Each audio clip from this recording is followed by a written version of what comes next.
বিসমিল্লাহ রহমানির রহিম। আসসালামু আলাইকুম রহমতুল্লাহ আবরকাতুহু। অন্য জাতির জন্য আদাব।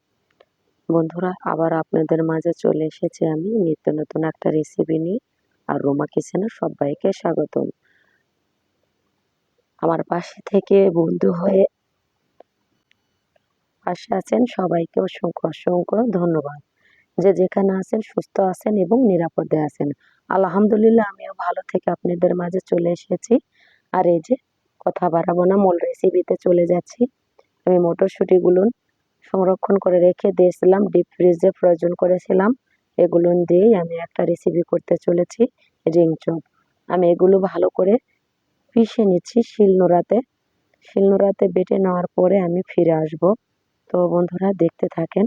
এভাবেই কিন্তু আমি শিলনোড়াতে বেটে নিচ্ছি, আলতো হাতে সুন্দর করে বেটে নিচ্ছি, কিন্তু আমি একদম মিহি বিটি করে নেব না, মিহি দানা না করে আধো ভাঙা করে নিব। পেস্টটা যেন সুন্দর একটা জাবরা জাবরা মনে হয়, এরম একটা ডোটা আমি করে নিচ্ছি।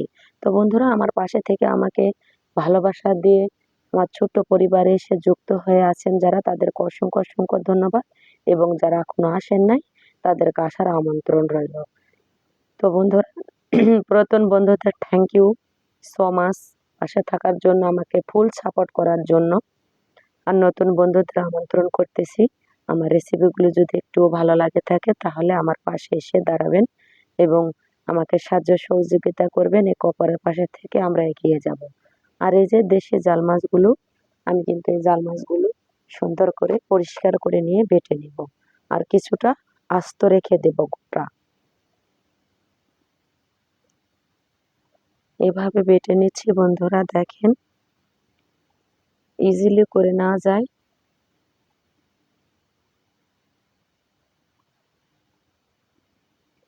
এভাবেই সবগুলো বেটে নিয়ে ফিরে চলে গেলাম মূল রেসিপিতে। তো বন্ধুরা, আমি কড়াইতে কিন্তু তাল গরম করতে দিয়ে দিয়েছি অলরেডি। আর এখানে কি কি দিব উপকরণ সেটাও দেখে নিচ্ছি।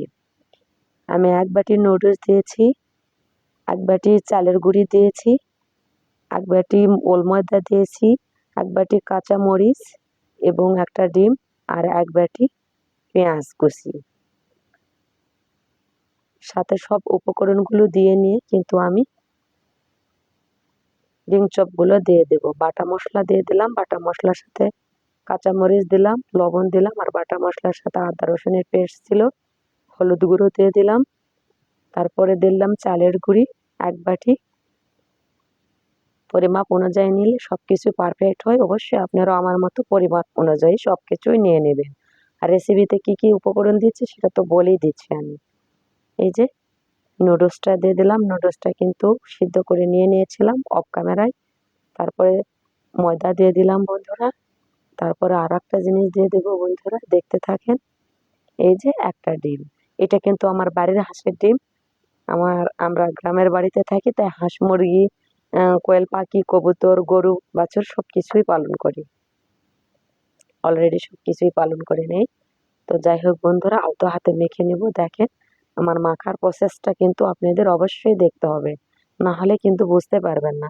আর অল্প একটু দিয়ে ট্রাই করে নিলাম যে হ্যাঁ পারফেক্ট হয়েছে ডোটা। এই তারপরে ভাজার জন্য চলে গেলাম। তো বন্ধুরা, আমি কিভাবে ভেজে নিচ্ছি সেটাও দেখাবো। আমি হাতে একটু ময়দা বা কর্নফ্লাওয়ার, যার যেটা থাকবে সেটা দিয়ে নেবেন। আমি কর্নফ্লাওয়ারটা নিয়ে নিয়েছি। আর চপগুলো কিভাবে বানায় ভেজে নিচ্ছি সেটা অবশ্যই দেখাবো। একটু ধৈর্য ধরেন, তাহলে অবশ্যই দেখতে পাবেন। আর ইজিলি ভাবে করে নিতে পারবেন, খুবই সহজ।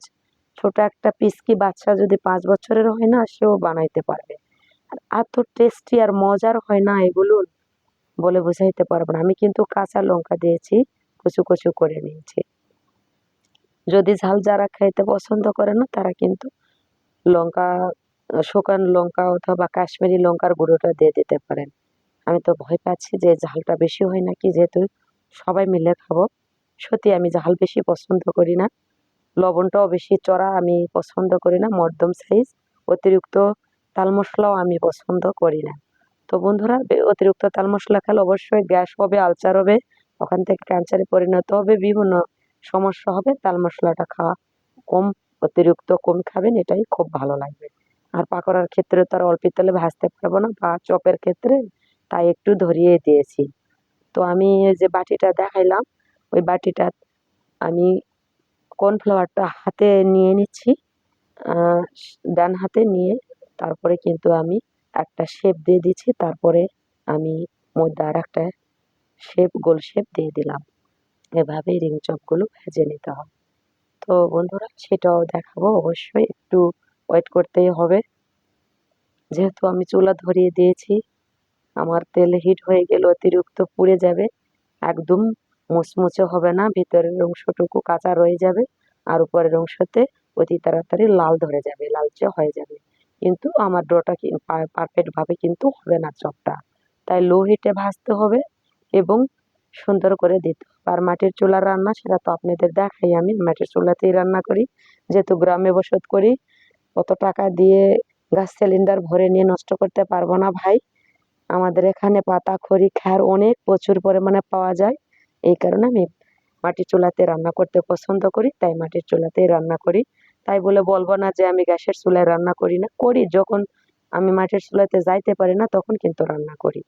আর এই যেভাবে কিন্তু আমি সবগুলো চপ করে নিলাম, আর কিভাবে আঙুল দিয়ে বানায় নিলাম সেটা তো দেখাইলাম।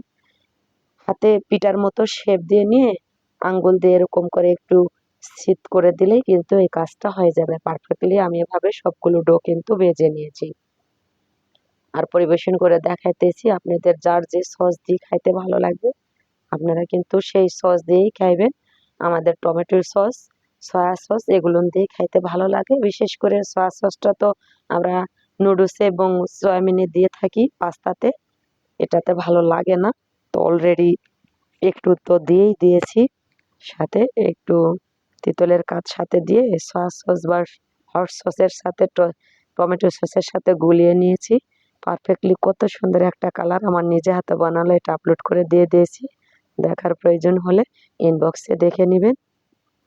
ভালোবাসা দিয়ে যেগুলো আপুরা, যেগুলো নাইডির আপুরা আমার পাশে আছেন তাদের অসংখ্য অসংখ্য ধন্যবাদ আর থ্যাংক ইউ সো মাচ আপুরা।